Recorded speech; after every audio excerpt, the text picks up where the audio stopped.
Hello, everyone.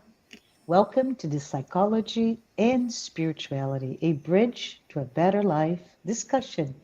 Here with me is Dr. Anahy, who is joining me to a conversation about our egos. Yes, you heard it right, about this little thing that many of us don't know enough about it. So we're going to talk about what is it and why do we even need to be talking about it, right, Anahy? But before we get to that point, I want to say that the Psychology and Spirituality program is brought to you by AMI Brazil, the United States Spiritist Federation, the TV Mansão do Caminho, and the International Spiritist Council. Make sure you hit subscribe if you haven't already done so. And if you'd like to check out other channels, please check it out by clicking www.spiritist.us. And if you have any questions, any comments at all, please do send them via the chat window. We will address them if we have time today or in a future episode. Also, if you're interested to know more about this intriguing subject, we highly recommend you to the following books written by Joanna de Angelis.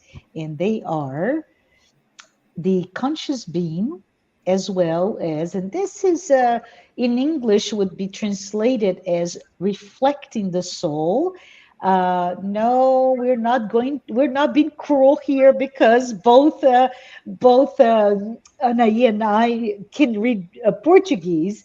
This book is about to be published in English very soon. So this is just a teaser for you to know that it's coming up in English. They're marvelous, marvelous type of work. But back to us. I wanted to say, Anahy, I've been reading a lot, and I don't know why, but I've been reading a lot about both Saint Francis of Assisi and Clare of Assisi, and found myself just getting immersed in their commitment, right, to renounce everything so they could follow Jesus. And in that quest, they took care, their commitment was to take care to those that were the poorest of the beggars, right? And in that time, it was really that community of individuals that were suffering from leprosy. And the question came to my mind, who is the poorest of the beggar today? Who's the poorest of the poor in a way? Is it okay if we can just start talking about this, if you don't mind? I think it's great. Hello, everyone. So I think it's great because um, if we want to do something as so important to our, inner development as following the paths of Saint Francis and Saint Clare, for instance. So the question would be, what are we going to face in this travel? Is this uh, traveling towards some place outside of ourselves, or this quest, this traveling, it's an inner quest, an inner journey, let's say.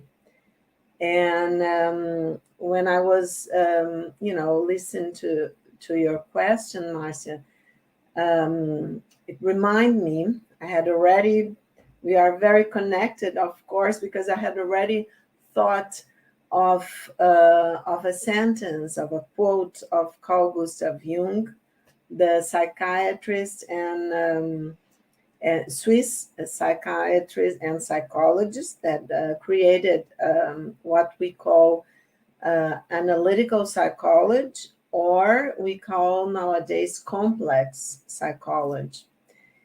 And Jung says, that is a quote, okay, sentence that Jung says something like that I feed the hungry, forgive an insult, and love my enemy. These are great virtues. But what if I should discover that the poorest of the beggars, as Marcia was asking and commenting about, and the most impudent of offenders are all within me, and that I stand in need of the alms of my own kindness, that I myself am the enemy who must be loved.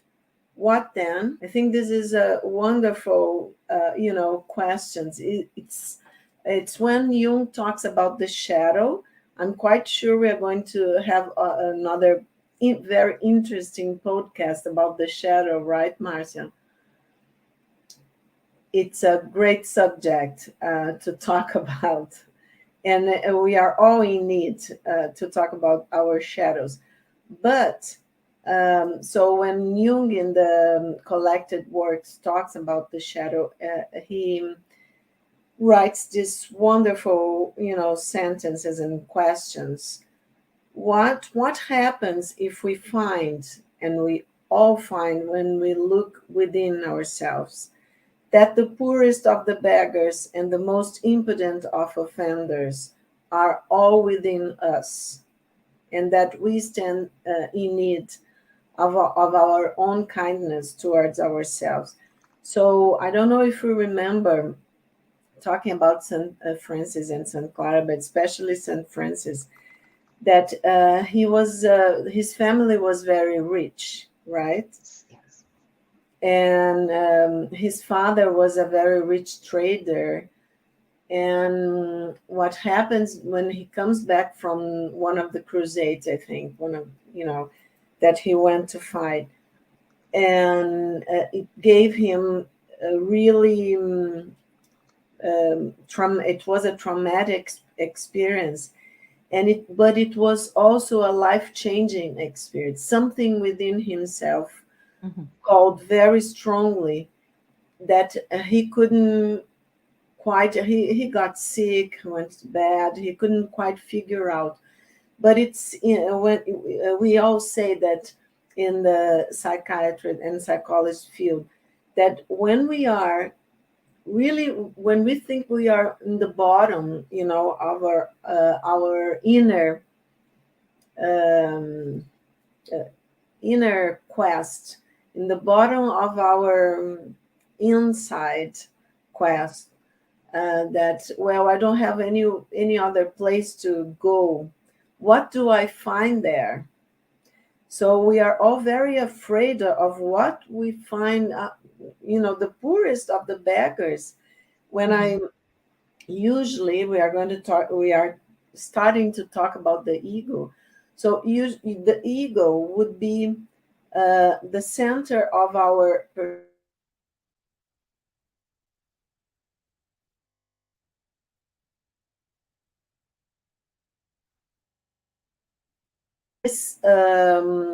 it's the center of the consciousness. It guards the consciousness, what comes inside and what falls, let's say, to the unconscious. So the problem is that the ego is always, of course, worried to adaptation in the world. Okay, worried about other people, what they are going to think about us, if I'm doing right, if I'm doing wrong. To what? Right or wrong in the beginning, like children, adolescents. The right or wrong is not in this point of life, in our life circle. It's not in this point when we are children or teenagers. Really a deep questioning. Oh, am I doing right or wrong towards my own consciousness? It's not like that. It's if father and mother saying that if everything is okay, that it's good, or you are good, being a good boy, a good girl, that's it. You are very well behaved or not. Okay. So the ego is developing little by little in the beginning of our lives to adaptation, so that we can have someone that takes care of us, that loves us, that we feel secure. And then when we go to teenage years, And then we get in the beginning we get start getting an image of ourselves. Oh, I'm like this, I'm like that, because other people, first father and mother, and then the bigger family, then teachers and other adults that I feel secure and that I'm learning something from. So that's childhood, but Yeah, it's and I think it's important, right? What you say, it's really important because I feel, Anahy, that there is this, maybe I can call it pop culture, the sense of it's your ego. Your ego's too big, it's too inflated. Let's kill the ego. And you're saying the opposite, right? You say that there is a linearity where that ego is very small, maybe, or even unrecognized, being nurtured through the educational and cultural background of a child, all the way to a point that I know you're going to be talking about. But I think it's important for us to say, um, let's stop thinking that you should not have an ego. There is a role for the ego, just like what we said before. There's a role for the shadow, but this is a future episode for us to talk about shadow specifically. But go ahead. I think this is fascinating, everyone. so, yes, Marcia, thank you so much, because it's exactly that. We need a strong and mature ego, okay? Mhm. Because otherwise, we are going to have psychological and sometimes psychiatric problems. So, it's very important that people understand that the ego is okay, it's the center of consciousness, and it's here like our physical body, okay, helping us to adapt to this experience on earth. That is so important. We learn so much. It's such a blessing, to be able to be here and now in the physical body, learning things and improving myself and developing my soul, my spirit. So the ego is doing a very good job, let's say. um, in We are in a sense like heroes, okay, because it's so hard to be here, to be born in this world, in a sense that the ego has to struggle so much to adapt. So let's like Marcia said, um, really be grateful to having an ego and a body, okay, that then understand that the ego is intermediating the experiences of the body with the outside environment, okay, and with the inner environment also, because the ego, when I want, I have my physiology and I have my needs, I have to eat, for instance, is the ego that has to realize, oops, my stomach is empty and I need some food because my body needs energy. And so this is an inner instinct, okay? But it's very important because it's then I'm going to give my body energy to be in this experience. And the ego also pays attention, and because it's trying to adapt to the outside world, emotionally and also like physically. I have to protect my body. So if I'm going to cross the street and I see something really dangerous, a car speeding up a lot and coming in my direction, of course my ego has to register this image, and has to send a message to my brain so that adrenaline and other hormones can be thrown in the circulatory system, and I have to run, I have to step back, I have to protect my body. So the ego is always paying attention also, let's say this is in a physical sense, to the outside world, but also to the emotional information, let's say, that it's coming from the people that I deal with in my day by day life. Mm-hmm. especially the ones that are so important to me, like my parents, my friends, my teachers, or my masters, or my colleagues, whatever, or my bosses, whatever the person's job is, So it's very important that if I feel afraid that people won't like me, that that I'm doing something that it's not being well received by others that are important to me in some way, that my ego will say, oops, we have a problem here, you know? So let me just go back, right? So we talked about previously that again, this is the linear, and it is maturing as we grow older, and those individuals that actually help us throughout a journey through maturity, our parents, our teachers, even our um, social network, if you will, they play a critical role in that process. But at the same time, as our ego, which is a mechanism that we have to help us navigate this life, right, to help us, to protect us, it also is the mechanism, and correct me if I'm wrong, the mechanism to regulate our physiological response to many things, including our emotional response to those people in my environment, to which we confuse many times. And let's go back. I'm going back, Anahy, to the popular culture where we go and say, oh, your ego is so large, is so inflated. I cannot deal with you because you think too much of yourself. Your mental construct of who you are is overinflated, if you will. So I think it's interesting because now you're telling all of us, including me and I, that it is required to be mature, but also that we have, in addition to learning to deal with who you are, you also use it, the ego, to respond to the external world. Does this make sense to you? Yeah, Or it yeah. makes perfect sense. When we say the inflation of the ego, is when I Mm-hmm. think we say too much of myself, Mm-hmm. and then my ability, my capacity of empathy, for instance, of thinking about the other and considering the other's needs,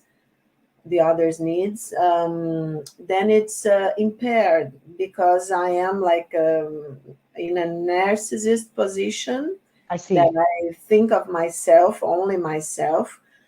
But the problem is that, you see, Marcia, we are talking about early life, childhood, and adolescence.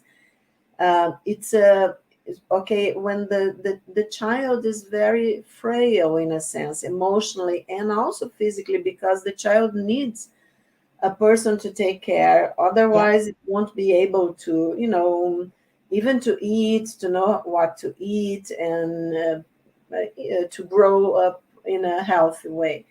And but also especially emotionally, okay, because the ego is in the beginning, let's say, of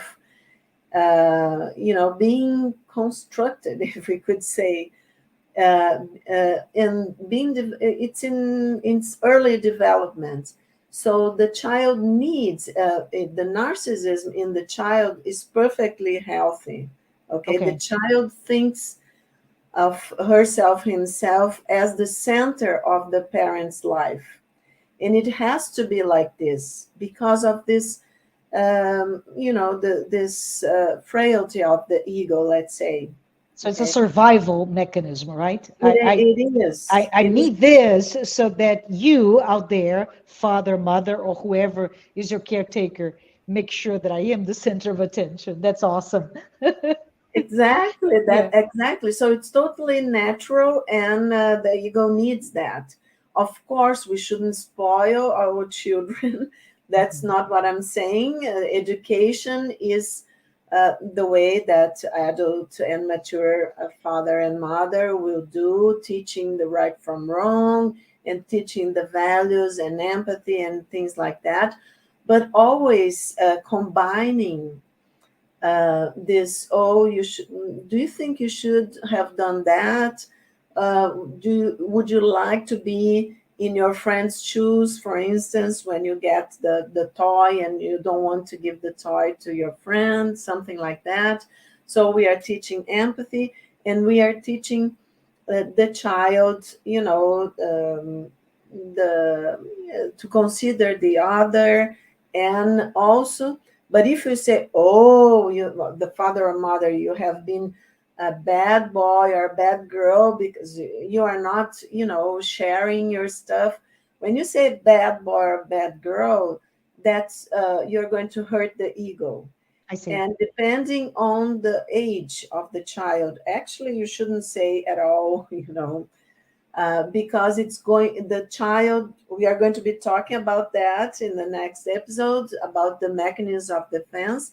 But just to give you a spoiler, the child is going to introject, we say. I It's see. going to put, like put to her inside, emotionally speaking, psychologically talking, this idea, it's going to be the child's going to be bringing to her inner world this idea that she or he is bad. Yeah, and it's very interesting if you can pause here, because as we advance, if you think in terms of generations and generations ago, how education, pedagogy, and the child education has developed so much, right? To the point that today we talk about the helicopter parents, that they hover, and we're not doing an apology to helicopter parents, right? To spoiling your kids. But what we're saying is let's be educated into our role, our roles as parents to our kids, so that we don't trigger a defense mechanism due to judgment. You've been bad or been good. Yes, Marcia, exactly. We are going to trigger, of course, the child is still very small, and the defense mechanisms Hmm. are very frail and in the Hmm. beginning, Hmm. So the traumas from childhood start in this way. Okay, we are saying Hmm. something really light, but we know that unfortunately to this day, with all the psychology that we have, some parents, especially if, if they haven't learned, or it's very well known that when a person has been abused, for instance, the tendency of doing the same to the children in the future will be, great. It's not 100%, of course, because everyone deals with the traumas in a different way, okay? But it's very high, the probability that a person that has been abused in different ways in childhood will do the same in the future. I think we all should pay a lot of attention to this data. It's very well known in the medical and field and the psychological field. So I think that it's very important what Marcia is asking me, because you see, so we have this frail ego Hmm. in the early years of childhood, and then comes the teenager years, okay, the adolescence, and the egos is still very frail, because the adolescent, the teenager, it's not anymore that child that it was yesterday. Consider Correct. that the unconscious, the time in the unconscious is not the same to our consciousness. Okay, we say that the unconscious is timelessness. The Hmm. time is totally to now, and so if I have, for instance, a childhood trauma, if I had a lot of bullying in the school or something, or have lost have important emotional losses in my childhood, everything that triggers this trauma is now. It doesn't matter the age that I have. So imagine a teenager, okay, that for the teenager, the childhood was yesterday, really, or sometimes even today, okay, emotionally and psychologically speaking. But he is in the middle of two very different and important stages in life: childhood and the adult that he's going to be tomorrow. But he's not the adult already, okay? Mm-hmm. So it's very difficult. The teenager years is, people. It's really tough for the teenagers because of all this insecurity. That's why they keep looking for groups that could can define them, because they kind of lose the ego. It's in a lot of trouble. I don't know who I am because I don't recognize anymore. Even my parents, we say in psychology that there is it's a symbolic, okay, people, but there is a symbolic death of the father and mother. Because can you imagine, you were a little child and you had to look up to see your father and mother, and now that you are a teenager, and usually they grow up really fast, so sometimes you have to look down to your father and mother, or even in the same level. And more, your development of the thinking function, okay, the rational part of the and the critical part of the person has developed a lot. The complex thinking, okay, the abstract thinking, we say, because the child has the concrete thinking. For the child, for instance, if the child wants to play and it's raining, and if suddenly it stops raining, then the child will think that, oh, it stopped raining because I want it. Okay, this is the concrete, in a very simple explanation, concrete way of thinking. But the teenager has abstract thinking. He considers things. He's thinking, reflecting about who I am. If he can recognize when the mother or father say something, but do something different from what they are saying. And the small child cannot do that, but the teenager can do that. So they are going to question authority. That's very typical of the As it teenager, should, right? As it should. It's as it perfect. should. Yeah, it's perfectly normal. And I say this, Anahy, because many of us, parents, we question, why did I have two little angels, three little angels of children, and all of a sudden they become monsters? And it's no, no, no, no. This is actually, if they didn't, you should be question yourself, why aren't they trying to become independent, right? Exactly. And don't forget, Marcia and everybody else, that they are in this explosion of hormones already. Correct, correct. So Yeah. imagine the ego having to deal with all this inner pressure of the hormones and of the abstract thinking of seeing, oh, but I thought my father and mother was 100% right in everything, and now I see things that they are not, so okay, because now I'm looking of what the paradoxes and the way they think. Sometimes they tell me to do things, but they are doing the opposite, and they don't see that. So it's very threatening. That's why sometimes they get really angry and I kind of very difficult to deal with, let's say. Like, so I wanted to bring back again Saint Francis, because he was in the end of the teenager years when he went to war. And we could say that in the Middle Ages, there wasn't really a teenager, or we couldn't say teenager years in Hmm. the Middle Ages, because the people had to grow up suddenly from childhood to being adults. But if you are from a rich family, okay, like St. Francis, probably you would have a little bit of what we call, sorry, of what we call the teenager years. But what happened? He was sent to war. Can you imagine the trauma? Sorry. So what happens is that he's sent to war, as I was saying, and um, it happened to him a lot of what happened to our teenagers. Who am I? I don't recognize myself anymore.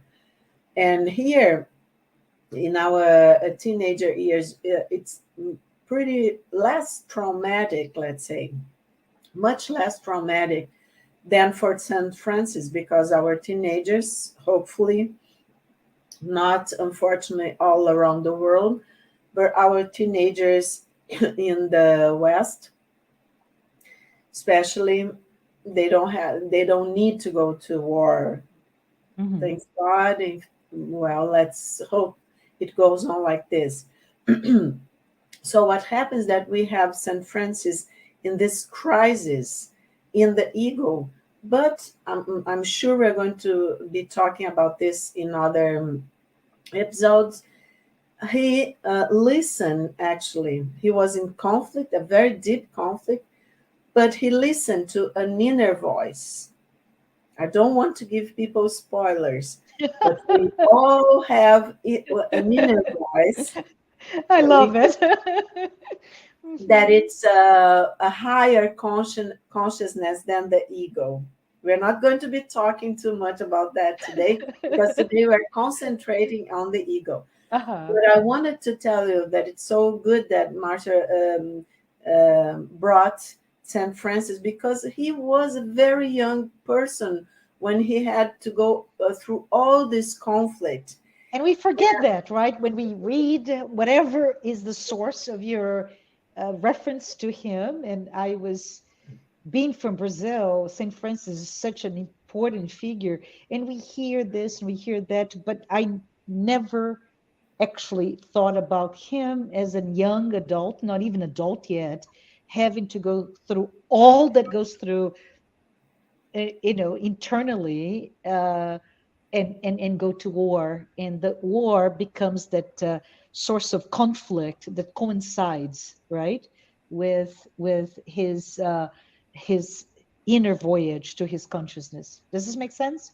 Makes total sense. So you see, there was something, and it's very. Why do we we have in our cultures movies, the Hmm. Marvel heroes, or Yeah. you know, yes, other heroes, because it's a way of representing what the egos, our egos, go through. It's Hmm. like, but we don't have to look outside for heroes. We can understand that we, each one of us, in a sense, are heroes, I not love it. Yeah. celebrities. I love it. I love it. Look, we don't have to have a TV at home anymore, or go to the theater. It's all here, right? This duality of good and evil, or what's right and what's wrong. Love it. Yes, and but of course, the teenagers want some outside reference because they are Mhm. so afraid and Yeah. so in doubt of who they are, who they really are. So society should think of that, and I think education all over the world is lacking in understanding and in giving the teenagers not everything that they want, because this is not education, and everything that I think it's right, because this would be like spoiling, like the child Correct. or the Hmm. teenager. But reflecting with them, they also, like St. Francis, have an inner voice, because Yeah. we come from we could say, from the same light source, okay, that some people call God, or the transcendent being, consciousness, the higher, source of creation, whatever way, or whoever, whatever name people want to call it. But we are our really brothers and sisters, even psychologically speaking, and come from this source of creation. So it is very important that we understand that is within us, as Jung says, the shadow, the things that we deny, repress, and that because the ego is afraid of not being accepted, of not being able to adapt in this world, Mm-hmm. it's very afraid of actually what's come from inside also, because it's afraid that something that's coming from my unconscious will threaten the way that I think of myself, and of course then it will spoil the way that other people will see me.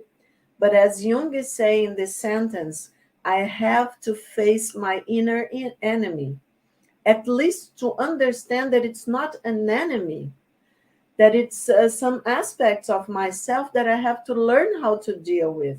It's not, I don't, it's not only of the outside world that I have to learn how to deal, to be patient, to tolerate some things, to be diplomatic to others, to have empathy, all the, the moral values. But I need to also be compassionate and to have understanding with myself. Otherwise, I'm going to be creating, and we are going to see this in the second episode. I will create my own inner enemies. And so I will, because everything that I deny in myself, and we are going to see other ways that the ego defends itself from the inner, let's say, contents, from the unconscious contents, will simply get bigger, or they will, spoil my relationships, and this goes on and on. So the thing is that I people usually are so worried with the outside world that they forget to pay attention to the inner world. And there is where we really can make a change. And if we can make a change in our inner worlds, then we can make a change. We can help better other people and the outside world. But we cannot do that if we keep like say running from ourselves. And like the teenagers, they do that a lot because they are afraid of all this insecurity. So they look for groups that they can connect to, and that they can say, oh, I'm like this because those are my friends and their characteristics are the same as mine, because I identified with them. This is part of the journey of this stage in life. But you see, what happened to St. Francis is when he gets in all this crisis, his ego matures.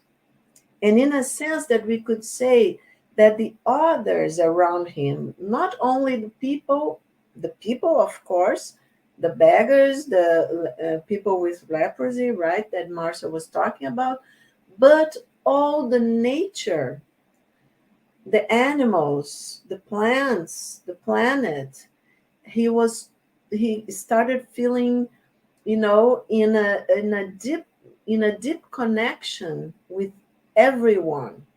And he So was this he was he was considered, sorry to interrupt, but he was actually considered a lunatic, if you will, at the point. And if I imagine, this is based on what I'm reading, but I imagine if he were not the child of a very wealthy father, right? He may not have had the leeway to grow and to have a following based on what he learned about himself.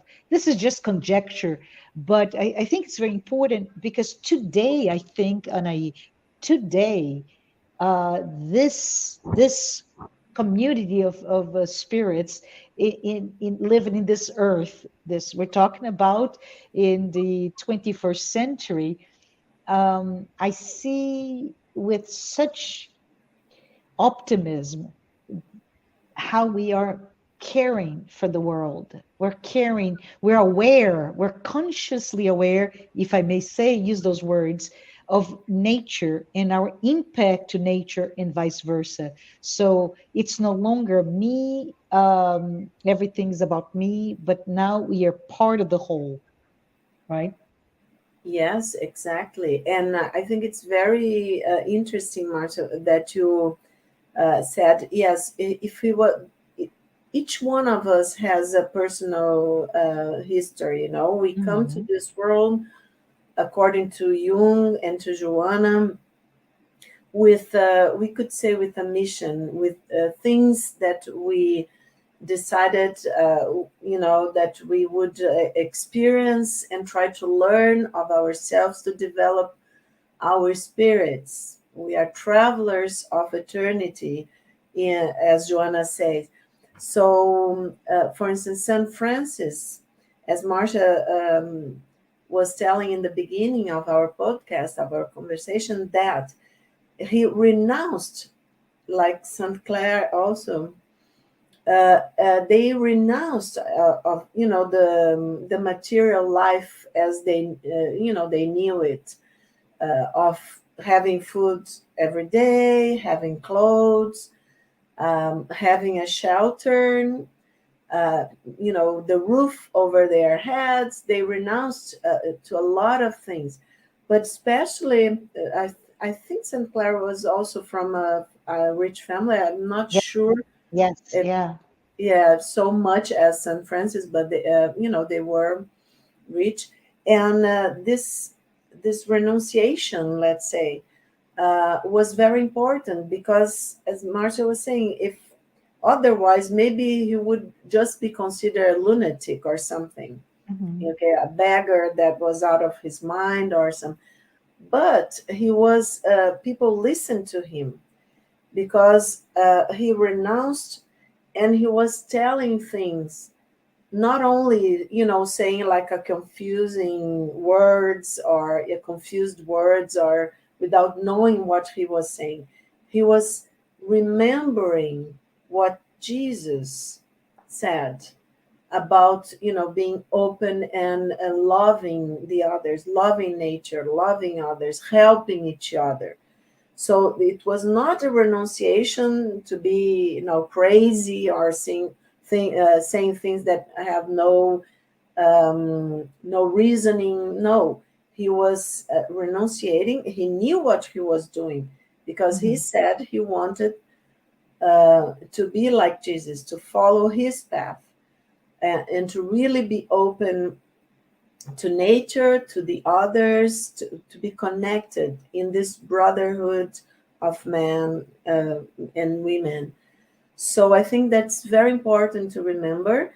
And also that when he kind of lost himself to the world, it's when he found himself and he found his mission. Then the hero is born, psychologically speaking, because then he's not doing things like Marcia said. It was not an inflation of the ego. Oh, I'm better than anyone else. No, I am like anyone else. I am brother of everyone. It's the humility of it all, you know, that And says, authentically so, right?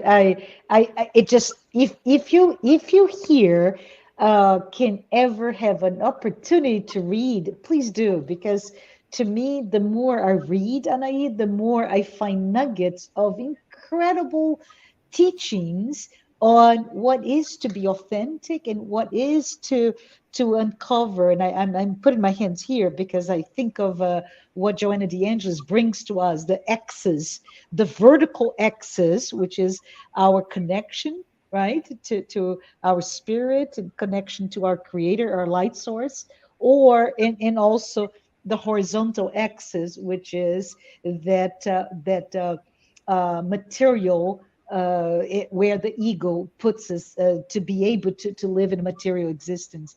But I think it's so interesting, when we look at him and the threat, what would otherwise be a threat to whatever he was doing, and he looks at the person, the so-called attacker, and he welcomes them.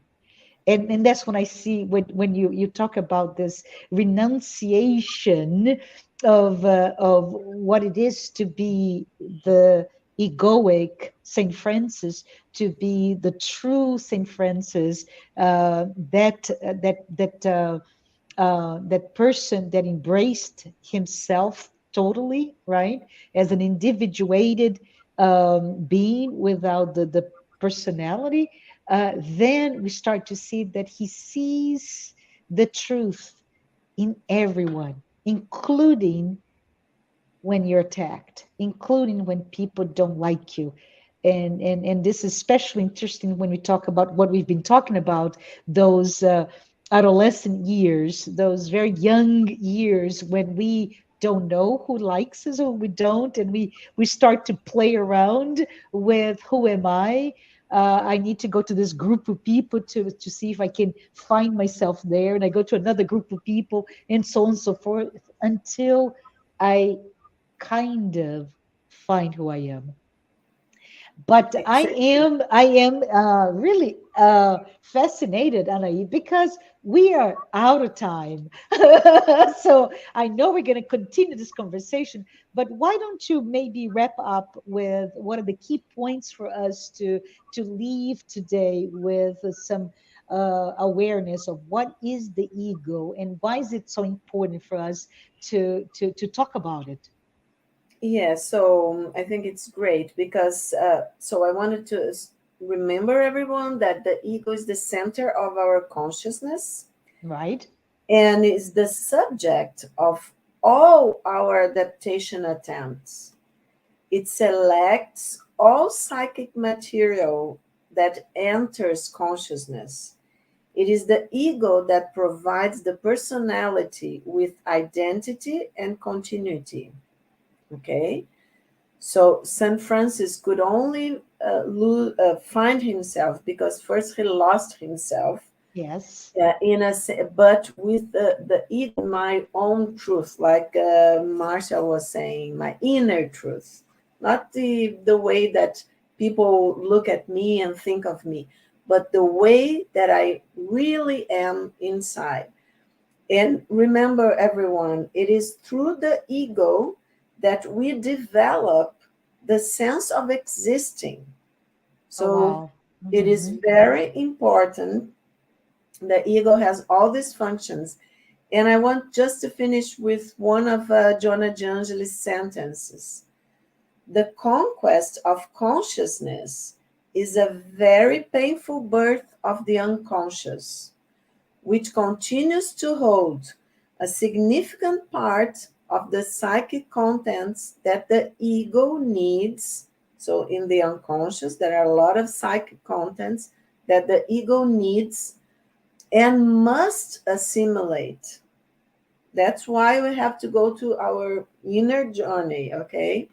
We Hmm. have to find ourselves to, to put some light in the darkness, because for the ego, the unconscious, of course, is very dark because it's unconscious. So we have to put some light there, okay, so that we find the psychic contents that we need, the ego needs, and must assimilate, says Joanna.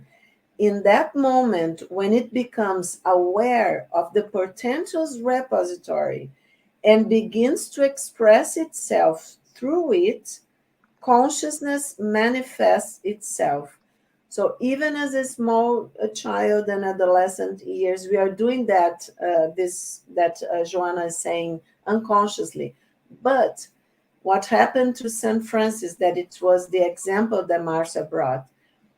It was an assimilation, as Joanna is saying, and a need of the contents that were in his unconscious. Okay, everything that love for Jesus, that love for Jesus' path, the inner strength to follow this path, that it's not easy for any one of us up to this day, okay?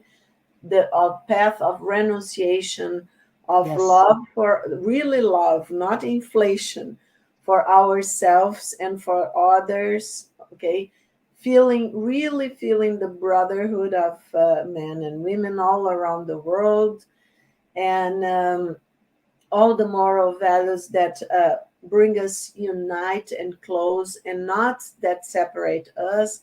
So all this path uh, we have to find within ourselves, and there are a lot of psychic contents that we have to work, as Saint Francis had to work.